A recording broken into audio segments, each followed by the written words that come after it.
বাজারে আমিরের পাঠানো বিশেষ এয়ার অ্যাম্বুলেন্সে সোমবার দেশে ফিরবেন খালেদা জিয়া, সঙ্গে ফিরছেন তার 2 পুত্রবধূ।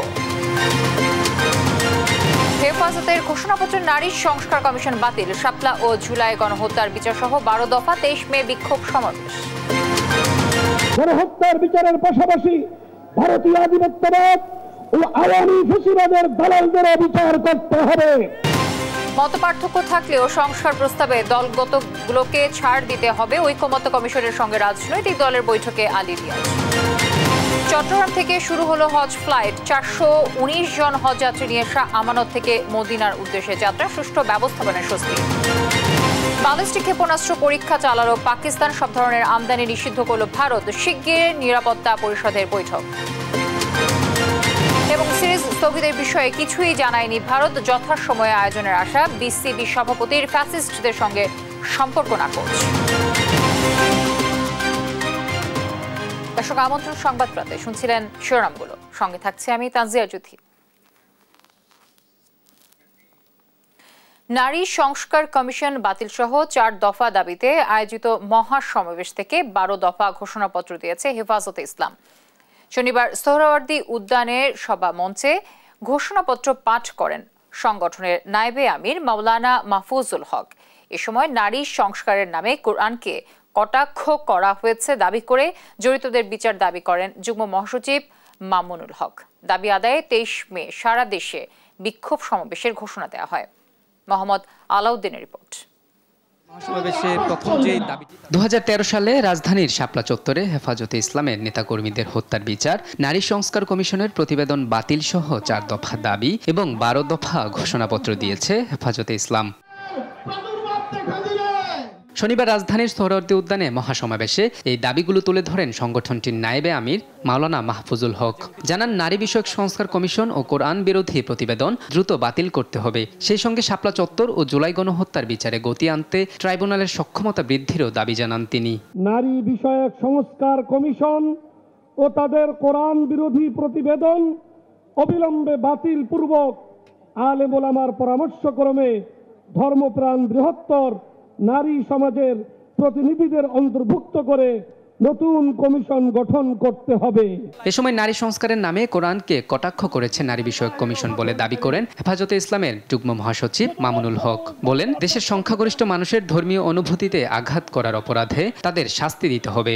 নারী সংস্কারের নামে আল্লাহর কোরআনকে, ইসলামকে যে কটাক্ষ করা হয়েছে, ধর্মীয় উত্তরাধিকার বিধান, পারিবারিক বিধানকে নারী পুরুষের মধ্যে বৈষম্যের প্রধান কারণ বলে আখ্যায়িত করে বিতর্কিত নারী বিষয়ক কমিশন এদেশের সংখ্যাগরিষ্ঠ মানুষের ধর্মীয় অনুভূতিতে আঘাত প্রদান করেছে। ধর্মীয় অনুভূতিতে আঘাত প্রদান করবার অপরাধে তাদের বিরুদ্ধে আমরা রাষ্ট্রের শাস্তিমূলক ব্যবস্থা দেখতে চাই। এর আগে হেফাজতে ইসলামের সভাপতি মহিবুল্লাহ বাবুনগরীর পক্ষে লিখিত বক্তব্য পড়েন দলটির যুগ্ম মহাসচিব মাওলানা আজিজুল হক। বলেন, গণহত্যাকারী ফ্যাসিস্ট আওয়ামী লীগের সব সন্ত্রাসী কার্যক্রমের বিচার নিশ্চিত করতে হবে। গণহত্যার বিচারের পাশাপাশি ভারতীয় আধিপত্যবাদ ও আওয়ামী ফ্যাসিবাদের দালালদের বিচার করতে হবে। এ সময় আগামী 3 মাসের মধ্যে বিভাগীয় সম্মেলন এবং 23 মে 4 দফা দাবিতে দেশব্যাপী বিক্ষোভ কর্মসূচির ঘোষণা দেয় হেফাজতে ইসলাম। মোহাম্মদ আলাউদ্দিন, দেশ টিভি, ঢাকা। আলেম সমাজ ঐক্যবদ্ধ থাকলে দেশ পথ হারাবে না বলে মন্তব্য করেছেন আমার দেশ সম্পাদক মাহমুদুর রহমান। নারী কমিশনের মতো অপ্রয়োজনীয় সংস্কার কমিশন বাতিলের দাবিও জানান তিনি। আর শাপলা ও জুলাই হত্যাকাণ্ডের জন্য আওয়ামী লীগকে দাবি করে দলটিকে নিষিদ্ধের দাবি জানান এনসিপির মুখ্য সংগঠক হাসনাত আব্দুল্লাহ। আরও জানাচ্ছেন ফাহিম ইউসুফ। 4 দফা দাবিতে হেফাজত ইসলামের মহাসমাবেশে অংশ নেন বিভিন্ন রাজনৈতিক ও অরাজনৈতিক সংগঠনের প্রতিনিধি ও বিশিষ্টজনরা। এ সময় দৈনিক আমার দেশ সম্পাদক মাহমুদুর রহমান বলেন, আলেম সমাজ ঐক্যবদ্ধ থাকলে দেশ পথ হারাবে না। 2013 সালের 5 মে শাপলা চত্বরে চালানো গণহত্যার জন্য শেখ হাসিনার বিরুদ্ধে মামলা করার আহ্বানও জানান তিনি। বাংলাদেশের আলেম সমাজ যদি ঐক্যবদ্ধ থাকে তাহলে বাংলাদেশের স্বাধীনতা কেউ ছিনিয়ে নিতে পারবে না। নারী কমিশন করবার জন্য জুলাই বিপ্লবের তরুণেরা জীবন দেয় নাই, তারা জীবন দিয়েছিল বাংলাদেশকে ফ্যাসিবাদ মুক্ত করবার জন্য, বাংলাদেশ থেকে ভারতীয় আগ্রাসনবাদ মুক্ত করবার জন্য। আর শাপলা চত্বরের শহীদদের তালিকা প্রকাশের জন্য হেফাজতে ইসলামের প্রতি আহ্বান জানান এনসিপির দক্ষিণাঞ্চলের মুখ্য সংগঠক হাসনাত আব্দুল্লাহ। বলেন, আওয়ামী লীগকে 5 আগস্ট জনগণ লাল কার্ড দেখিয়েছে, তাই দলটির পুনর্বাসনের চেষ্টা মেনে নেওয়া হবে না। শাপলায় যে হত্যাকাণ্ড হয়েছে, আমরা আপনাদের কাছে অনুরোধ জানাবো, এই শাপলা হত্যাকাণ্ডে যারা শহীদ হয়েছে, আজকের এই মঞ্চ থেকে এই শহীদের লিস্ট আপনারা জাতির সামনে প্রকাশ করুন। সমাবেশে ধর্ম অবমাননাকারীদের বিরুদ্ধে ব্লাসফেমি আইন পাশের দাবি জানান আলোচিত ইসলামী বক্তা ডক্টর এনায়েতুল্লাহ আব্বাসী। নারী বিষয়ক সংস্কার কমিশনকে বিতর্কিত আখ্যা দিয়ে জড়িতদের আইনের আওতায় আনার দাবিও জানান তিনি। ব্লাসফেমি আইন করতে হবে, freedom of expression, freedom of speech, বাক স্বাধীনতার নামে ইসলাম বিরোধিতা যেই করবে তাকে আইনের আওতায় আনতে হবে। সমাবেশে কোরআন সুন্নাহ বিরোধী কোনো নারী নীতি না নেয়ার জন্য সরকারের প্রতি আহ্বান জানান বিশিষ্টজনরা। ফাহিম ইউসুফ, দেশ টিভি, ঢাকা। জাতীয় নির্বাচন আগামী বছরের ফেব্রুয়ারি বা এপ্রিল মাসে করার পরামর্শ দিয়েছেন জামায়াতে ইসলামীর আমির ডাক্তার শফিকুর রহমান। শনিবার সকালে রাজধানীর মগবাজারে আল ফালাহ মিলনায়তনে জামায়াতের জেলা ও মহানগর আমির সম্মেলন উদ্বোধন অনুষ্ঠানে কথা বলেন তিনি। জানান, নারী সংস্কার নিয়ে কিছু সুপারিশ করা হয়েছে যা মোটেও সমর্থনযোগ্য নয়। মুসলমানের দেশে কিভাবে এই ধরনের একটা কমিশন কাণ্ডজ্ঞানহীন এই সমস্ত প্রস্তাবনা নিয়ে আসতে পারে আমরা বিস্মিত। কিন্তু কোরআনের বিপক্ষে দাঁড়িয়ে কোনো সুপারিশ দিবেন আর বাংলাদেশের মানুষ মেনে নেবে, তা কখনো। এই জন্য আমরা ওই রিপোর্ট প্রত্যাখ্যান করি, আমরা ওই কমিটিকে প্রত্যাখ্যান। সংস্কার যেটা কার্যক্রম হাতে নেওয়া হয়েছে তা যদি আন্তরিকভাবে গতিশীল করা হয় এবং যদি অংশীজনেরা সবাই সেরকম সহযোগিতা করে, আমরা মনে করি সরকারের ঘোষিত সময়ের ভিতরে সংস্কার সাধন করে নির্বাচন সম্ভব। যেসব উপদেষ্টারা জুলাই স্পিরিট ধারণ করে না তাদেরকে সরিয়ে দেওয়ার দাবি জানিয়েছেন গণ অধিকার পরিষদের সভাপতি নুরুল হক নূর। এছাড়া সরকার জনগণের বিরুদ্ধে গিয়ে নারী কমিশন গঠন করেছে, যার প্রস্তাব ধর্মের সাথে সাংঘর্ষিক বলে মন্তব্য করেছেন দলের সাধারণ সম্পাদক রাশেদ খান। শনিবার বিকেলে রাজধানীর ডিপ্লোমা ইঞ্জিনিয়ার্স ইনস্টিটিউটে বিভিন্ন রাজনৈতিক দলের নেতাকর্মীদের গণ অধিকার পরিষদে যোগদান অনুষ্ঠানে কথা বলেন তারা। বলেন, ফ্যাসিবাদের পতন হলেও এখনো মানুষের দুর্ভোগ কমেনি। এ সময় আগামী নির্বাচনে 300 আসনে গণ অধিকার পরিষদ প্রার্থী দিবে বলেও জানান নুরুল হক নূর। অনুষ্ঠানে লিবারেল ডেমোক্রেটিক পার্টি, ভাসানী অনুসারী পরিষদ সহ বিভিন্ন দলের প্রায় 2 শতাধিক নেতাকর্মী তাদের দল ছেড়ে গণ অধিকার পরিষদে যোগ দেন।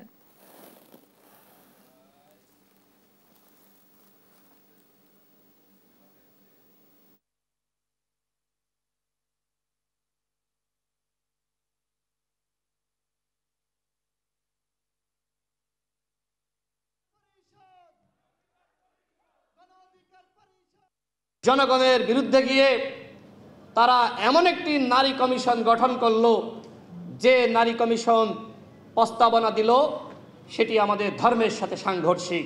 যেই সমস্ত উপদেষ্টারা জুলাই স্পিরিটকে ধারণ করে না, গণ অভ্যুত্থানের আকাঙ্ক্ষাকে ধারণ করে না, আমরা তাদেরকে পরিবর্তনের আহ্বান জানাই।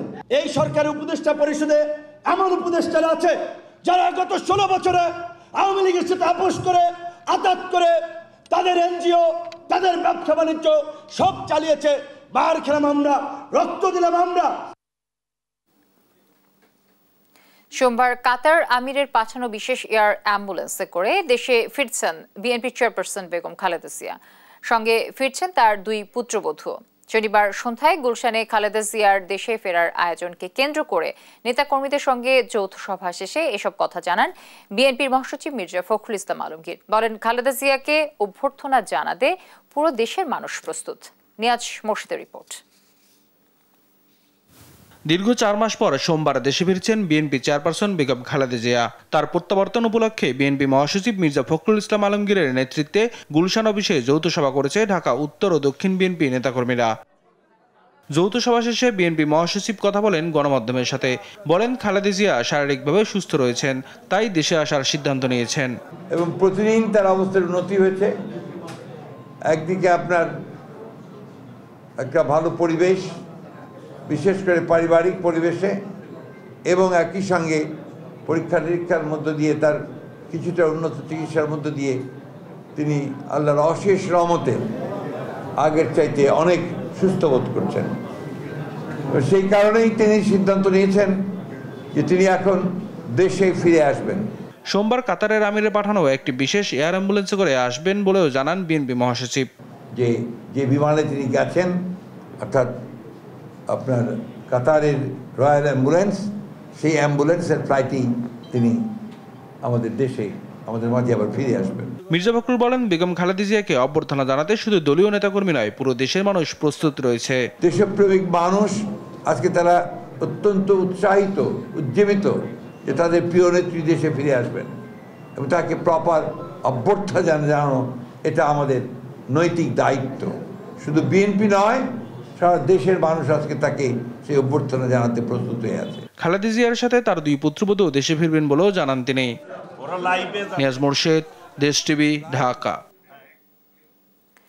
মত পার্থক্য থাকলেও সংস্কার প্রস্তাবে রাজনৈতিক দলগুলোকে ছাড় দিতে হবে বলে মনে করেন জাতীয় ঐক্যমত্য কমিশনের প্রধান অধ্যাপক আলী রিয়াজ।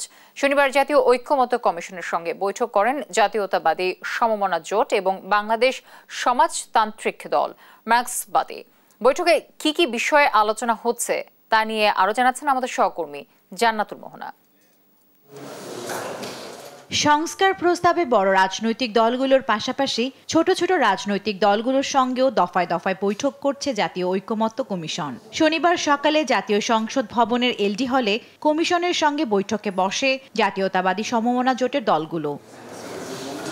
বৈঠক শেষে জোটের নেতারা জানান, কমিশনের 166 প্রস্তাবের মধ্যে 112টিতে পুরোপুরি একমত, 28টিতে আংশিক আর 26টি প্রস্তাবে একমত নন তারা।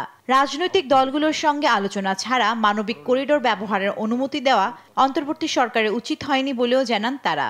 কেউই বলে স্থানীয় সরকার নির্বাচন, কেউই বলে 5 বছরের জন্য থাকতে হবে। এইটা নিয়ে ডক্টর ইউনূস সাহেব অত্যন্ত ভালো লোক, আমরা তাকে পছন্দ করি, এই সরকারের প্রতি আমাদের সাপোর্ট আছে, কিন্তু এইভাবে চলতে থাকলে কতদিন সাপোর্ট দেওয়া যাবে সেটা বিবেচনার বিষয়। জাতীয়তাবাদী সমমনা জোটের সমন্বয়ক এদিন বিকেলে ঐক্যমত্য কমিশনের সঙ্গে বৈঠক করেন বাংলাদেশের সমাজতান্ত্রিক দল মার্ক্সবাদী। বৈঠক শেষে তারা বলেন, নারী সংস্কার কমিশন বাতিল চাওয়া 24-এর গণ অভ্যুত্থান চেতনার পরিপন্থী। সংস্কার, বিচার, নির্বাচন সাংঘর্ষিক বিষয় না, ডিসেম্বরের মধ্যেই নির্বাচন দেওয়া সম্ভব বলে জানান বাসদ মার্ক্সবাদীর প্রধান সমন্বয়ক। নারী কমিশনকে বাতিল করে দিতে হবে, এই কমিশনের যে প্রস্তাবনা সেগুলো নিয়ে কোনো ধরনের আলাপ আলোচনাই করা যাবে না, এই ধরনের কথা যারা বলে, আমরা মনে করি যে এই যে গণ অভ্যুত্থান যে আকাঙ্ক্ষা থেকে হয়েছে এবং যে কারণে জীবন দিয়েছে, সেই আকাঙ্ক্ষা এবং সেই চেতনারই পরিপন্থী। রাজনৈতিক দলগুলো 166 সংস্কার প্রস্তাবের সবগুলোতে একমত হবে না স্বাভাবিক, তবে গণ অভ্যুত্থানকে কেন্দ্র করে ঐক্য তৈরি হয় রাজনৈতিক দলগুলো যে যার জায়গা থেকে ছাড় দেবে বলে আশা প্রকাশ করেন জাতীয় ঐক্যমত্য কমিশন প্রধান। আমাদেরকে এক জায়গায় আসতে হবে, এর অর্থ এই নয় যে সকল বিষয়ে আমাদের সব বিষয়েই আমরা একমত হতে পারবো, কিন্তু যেগুলো রাষ্ট্র বিনির্মাণের জন্য, পুনর্গঠনের জন্য প্রয়োজন, গণতান্ত্রিক ব্যবস্থা, জবাবদিহির ব্যবস্থা তৈরির জন্য প্রয়োজন, সেখানে আমরা আশা করি যে আমরা একমত হতে পারবো। রাজনৈতিক দলগুলোর সঙ্গে আলাপ আলোচনা করে জাতীয় সনদ তৈরি করতে জাতীয় ঐক্যমত্য কমিশনকে 15 জুলাই পর্যন্ত সময় নির্ধারণ করে দেওয়া হয়েছে বলে জানান ডক্টর আলী রিয়াজ। সকলকে একত্রে এক জায়গায় দাঁড় করানো একটি লক্ষ্য নিয়ে। জান্নাতুল মোহনা, দেশ টিভি, ঢাকা। চট্টগ্রাম থেকে শুরু হলো হজ ফ্লাইট। শনিবার বিকেল 5:40 বাংলাদেশ বিমানের বোয়িং 777 উড়োজাহাজটি মদিনার উদ্দেশ্যে যাত্রা করে। প্রথম ফ্লাইটে ছিলেন 419 জন হজযাত্রী। সুষ্ঠু ব্যবস্থাপনায় স্বস্তির কথা জানান তারা। AKM নাজিমের তথ্য ও ছবিতে আরো জানাচ্ছেন আপন অপু। চট্টগ্রাম থেকে শুরু হলো হজ ফ্লাইট। শনিবার বিকেল 5:40 বাংলাদেশ বিমানের বোয়িং 777 উড়োজাহাজ 419 জন হজযাত্রী নিয়ে মদিনার উদ্দেশ্যে উড়াল দেয়। সুষ্ঠু ব্যবস্থাপনায় নির্বিঘ্নে যাত্রা করতে পেরে সন্তোষ জানান হজযাত্রীরা। কোথাও আমাদের সমস্যার সম্মুখীন হতে হয়নি। ইনশাআল্লাহ আমরা আল্লাহর অশেষ মেহরবানিতে আমরা সুন্দরভাবে ইমিগ্রেশন করছি। আমাদেরকে বিদায় দিয়েছে, আমাদের যথেষ্ট সুন্দর লাগছে, আর আমাদের ভাগ্য এত ভালো। আজকে আমরা এই ফার্স্ট আমি চট্টগ্রাম থেকে ডাইরেক্ট মদিনা শরীফ যাচ্ছি। হজে যাচ্ছে, আল্লাহর রহমতে দোয়া করেন সবাই। আমরা আলহামদুলিল্লাহ খুশি আছি, সবাই দোয়া করেন যাতে সুস্থভাবে সব কাজ শেষ করতে পারি। আল্লাহর রহমতে বাংলাদেশে তো আমরা অবশ্যই দোয়া করব, আর পুরো মুসলিম উম্মার জন্য দোয়া করব ইনশাআল্লাহ। এর আগে হজযাত্রীদের অভিবাদন জানাতে আসেন Chittagong city mayor doctor Shahadat Hossain. যাত্রীদের খোঁজ খবর নেওয়ার পাশাপাশি আগামীতে হজযাত্রী বাড়ানোর কথা বলেন তিনি। কথা বলে ধর্ম উপদেষ্টার সাথে যাতে হজের প্যাকেজটা কমিয়ে দিয়ে হজযাত্রীর সংখ্যা বাড়ানো যায় সে ব্যাপারে আমি সচেষ্ট থাকবো। এটা ধর্ম মন্ত্রণালয় থেকে সেটা সিদ্ধান্ত আসতে হবে। এটা অবশ্যই যেহেতু উনি ইজ ফ্রম চিটাগং, আমরা ওনাকে আটমোস্ট আমি চেষ্টা করে যাব যাতে এই প্যাকেজটা কমানো। চট্টগ্রাম থেকে এবার 17টি হজ ফ্লাইট পরিচালনা হবে। এর মধ্যে 14টি ফ্লাইট যাবে জেদ্দায় ও 3টি মদিনায়। চট্টগ্রাম থেকে এবার 6,618 জন হজযাত্রী পরিবহন করবে বিমান কর্তৃপক্ষ। নিউজ ডেস্ক, দেশ টিভি। রাজধানীর গুলশানে বিটিআই ল্যান্ডমার্কে অনুষ্ঠিত হয়েছে বিটিআই সামার সেলস কার্নিভাল। শনিবারের এই অনুষ্ঠানে রাজধানীর রিয়েল এস্টেট খাতে বিনিয়োগকারীদের জন্য ছিল নানান আয়োজন। কার্নিভালের মূল আকর্ষণ হিসেবে বিভিন্ন লোকেশনে 20টি নতুন রেসিডেন্সিয়াল প্রজেক্ট উদ্বোধন করে বিটিআই। অত্যাধুনিক নকশা ও সুরক্ষার পাশাপাশি এই প্রকল্পগুলো ঢাকার আবাসন খাতে নতুন মাত্রা যোগ করবে বলে আশাবাদী প্রতিষ্ঠানটি। অনুষ্ঠানে বিনিয়োগের সুযোগ, আর্কিটেকচারাল ধারণা, ভূমিকম্প ও অগ্নি নিরাপত্তা বিষয়ে আলোচনা করেন দেশের খ্যাতনামা বিশেষজ্ঞরা।